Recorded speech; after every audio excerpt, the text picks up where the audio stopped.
దానికి తన ప్రియ కుమారుని పంపిస్తున్నాను అన్నాడు. దేవుని స్తోత్రం. ముందుగానే యెషయా ప్రవహించాడు. అప్పుడు యేసు ప్రభుల వారు పుట్ట క్రితమే ప్రవహించాడు. ఎందుకని? యెహోవా దేవుని ద్వారా. దేవుని స్తోత్రం. అప్పుడు యెషయా అంట ఈ యెషయా గ్రంథాన్ని మొత్తం రాసి ఒక చక్కగా అది ఒక చుట్టులాగా దాన్ని చుట్టి అప్పుడు ఈ కుండలుండే ఆ కుండలో పెట్టి దానికి మంచి వాటర్ వెళ్ళిపోకన్నా ఆ కవర్లో దానికి చుట్టి ఒక లోయలో ఒక నది పక్కన ఆ కొండల మధ్యన అప్పుడు దాన్ని పాతి పెట్టాడంట యెషయా. దేవుని స్తోత్రం. యెషయా గ్రంథం లోతుగా వెళితే మనం దానికి అర్థంగా ఉంటుంది. అది దాన్ని కొంతమంది ఈ పడవల మీద ప్రయాణం చేసేవారు కొన్ని వందల సంవత్సరాల తర్వాత అది బయటికి పడిందంట. దాన్ని తీసి ఏముందో, ఏ బంగారం ఉందో ఏమో అని తీసి పగలగొట్టి చూస్తే అందులో ఈ యెషయా గ్రంథం మొత్తం కూడా దేవుని గురించి రాయబడి ఉందంట. అప్పుడు అది తీసుకొచ్చి ఈ యెషయా గ్రంథం వింటేస్తాం జరిగిందంట. దేవుని స్తోత్రం. హల్లెలూయా. అంతేగాని ఆ దినాన యెషయా వచ్చి బైబిల్ రాసి వెళ్ళలా. ఆయన ఒక పత్రిక రాసి దీనిలో జరిగిన ప్రతి సంఘటన రాసి ఆయన ఒక దాంట్లో దాచి పెట్టాడు. దేవుని స్తోత్రం. యేసు ప్రభుల వారు పుట్ట క్రితమే యెషయా ఒక నీతిమంతుడు దేవుని గురించి ముందుగానే అన్ని ప్రవహించి దాన్ని అలా దాసి కాలం చెల్లింది. దేవుని స్తోత్రం. హల్లెలూయా. మనం చూడండి, ముందుగానే దేవుడు మాట్లాడేటప్పుడు దర్శనం ఎలా చెప్తాం, అలాగా యెషయాకి యెహోవా దేవుడు దర్శనము ద్వారా ఆ యేసు ప్రభువు గారి గురించి ప్రవహించి ఈ గ్రంథం రాయటం జరిగింది. దేవుని స్తోత్రం. అందుకే ఈరోజు ఈ గ్రంథంలో ఉన్నదంతా కూడా యెషయా ముందుగానే ప్రభుల వారి పుట్టక మునిపే దీన్ని రాయబడి ఉన్నారంట. ప్రియ సహోదరి సోదరుడా, నీవు నేను తల్లి గర్భంలో జన్మించే క్రితమే ఆయన మన రూపాన్ని దిద్దినవాడు. ఒక మాట చదివి నన్ను ముగించేస్తున్నాను. త్వరగా చదువు. యెషయా గ్రంథమే 53.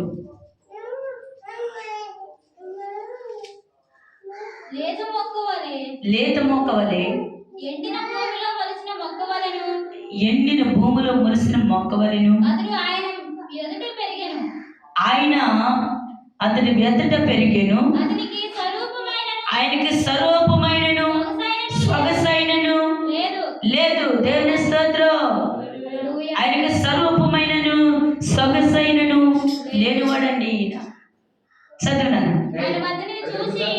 మనము అతన్ని చూసి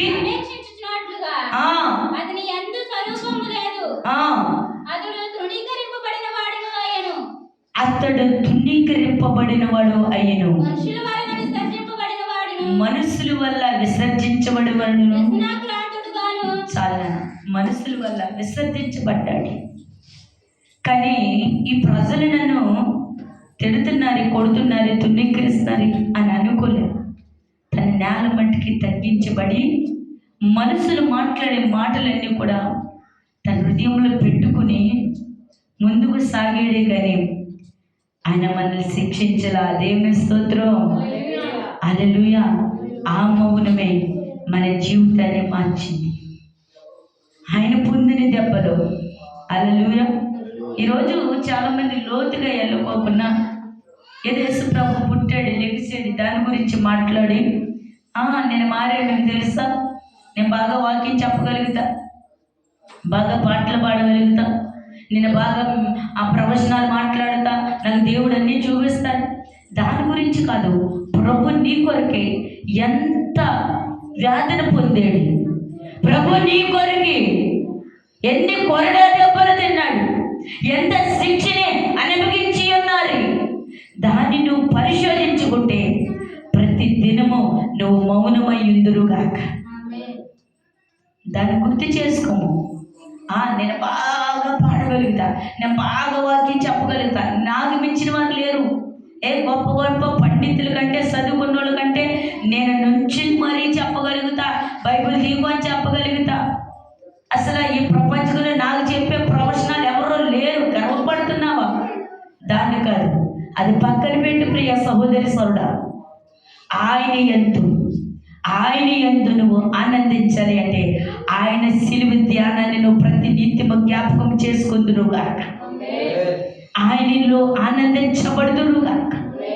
ఆయన ఎలా మన కొరకు వచ్చాడు, ఎలా ఈ భూమి మీద నిలబడ్డాడు, కనీసం ఆయన తలదాచుకుంటానికైనా స్థానం ఇచ్చేమా, మనం చలితో ఉన్నప్పుడైనా వస్త్రం ఇచ్చేమా మనము, అయినా సరే ఆయన మనల్ని ప్రేమించాడు. దేవుని స్తోత్రం, హల్లెలూయా. ఆ చిన్న పిల్లలు చనిపోయినప్పుడంట పాత పెడితే ఆ చిన్న పిల్లల ఎముకలు, గాజు పెరుకులు, అనేకమైన ఆ గ్యాలపు ముళ్ళులు, ఆ కొరడాకి ఆ చర్మకోలు కొరడాన్ని చీల్చి వాటికి గాజు పెరుకులు, ఈ గ్యాలపు ముళ్ళులు, చిన్నపిల్లల నరమ ఎముకలు అన్నీ కట్టగట్టి అలా పెట్టి అలా కొట్టి చీల్తూ ఉన్నప్పుడు మన కోసం ఎంత వేదన భరించాడండి. దేవుని స్తోత్రం. ఆయన ఏ నేరం చేశాడని అంత కఠినమైన శిక్ష వేయాలి?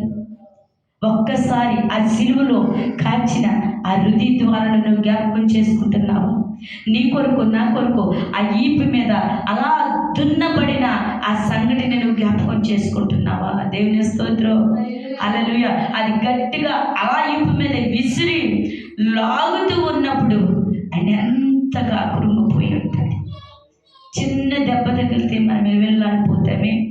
ఒక్కసారి గమనించండి, ఆయన కూడా మనలాంటి ఒక శరీరమే.